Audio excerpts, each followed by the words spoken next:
Je suis candidate pour écarter nos hommes politiques qui ont créé la misère en Côte d'Ivoire. Ce sont les mots d'Henriette Lagou Adjoa en août dernier lorsqu'elle déposait sa candidature au siège de la commission électorale indépendante. Elle est connue du monde politique ivoirien pour avoir été ministre de la famille, de la femme et de l'enfant de l'ancien président Laurent Gbagbo. Entrée en politique très tôt, Henriette Lagou s'est forgé une expérience. Selon elle, le quinquennat qui s'achève est un échec cuisant pour le président sortant qui n'a pas tenu ses promesses au niveau social. J'insiste qu'il faut une femme à la tête de ce pays. Les hommes ont leur ego, ils se sont suffisamment battus, ils se sont suffisamment combattus. Et donc il faut trancher, il faut faire un changement, un vrai changement du masculin au féminin pour que le peuple se porte bien.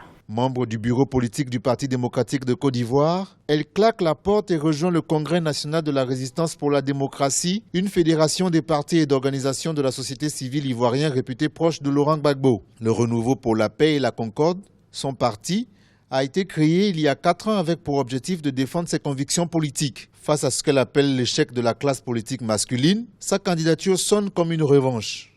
La femme est plus paisible. Et si on essaie la femme à la gestion des pays, ça apportera la paix dans le monde, à mon avis.